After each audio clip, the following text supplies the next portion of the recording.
For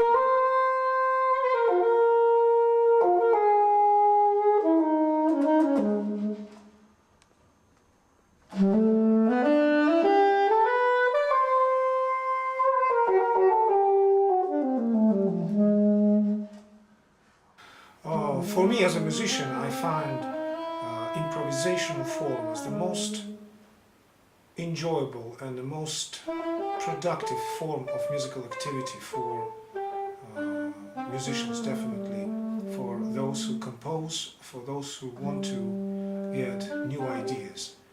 Improvisation has different levels of insight, and I'm going to give you different examples of different levels of improvisational skills.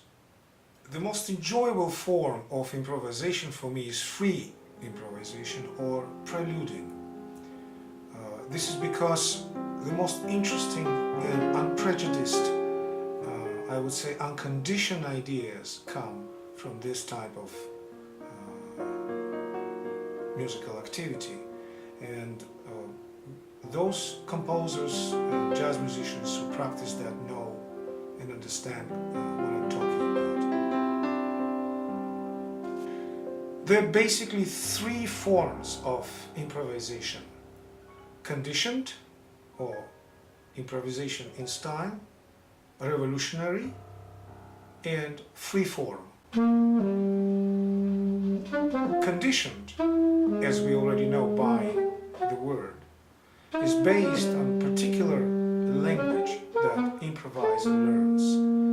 And this language, he memorizes a certain licks, certain phrases, and then he starts freely to operate with them. Like he speaks language, he learns the phrases of English or any foreign language, and then eventually he starts to speak this language. It doesn't mean he's a poet yet. It means that he just learned the language. The poet comes when the creativity source wants to break those boundaries of conditioned music. And that's where few musicians go and basically discover new things, new style, new intonation, new rhythms. And this is the second form. And the highest of all, it's not attractive for general public, is the free form of free jazz or free preluding and improvisation, where you allow yourself to fully experiment and find absolutely unprejudiced, absolutely new and fresh ideas. And so some musicians, they stay in the first level of improvisation, meaning they learn language and they basically improvise this language, they use this language and become strong, so-called strong musicians. The second one is basically is an elite among those who can improvise, because those who are not satisfied with all phrasing and all styles and they want to get more freedom, and they of course go through free improvisation, and that's where they find certain clues. And free improvisation or preluding is the source of all creativity. As I became a jazz musician before I became an opera singer, and that's maybe why coming from rock and roll and eventually to jazz, I learned the amazing pleasure of freedom, of things that you want to do your own way. In classical music, it's very complicated. It's basically very few examples in classical music, especially in opera, where you find an amazing voice with such an amazing freedom of interpretation.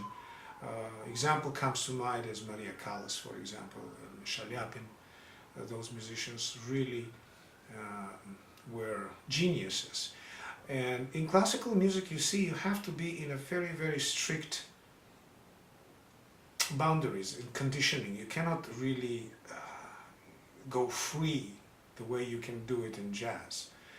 Of course, you have to follow the score, indications of them, of the score. You have to follow the markings like dynamics and everything else. And within that, you have to find a very, very little freedom of what you have left.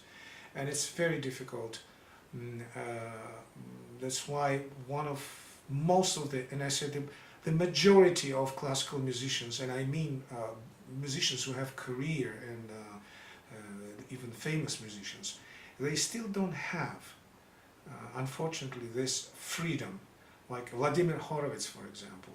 And they apply to academism, so-called academic playing. But academic playing is nothing else, it's just no personality.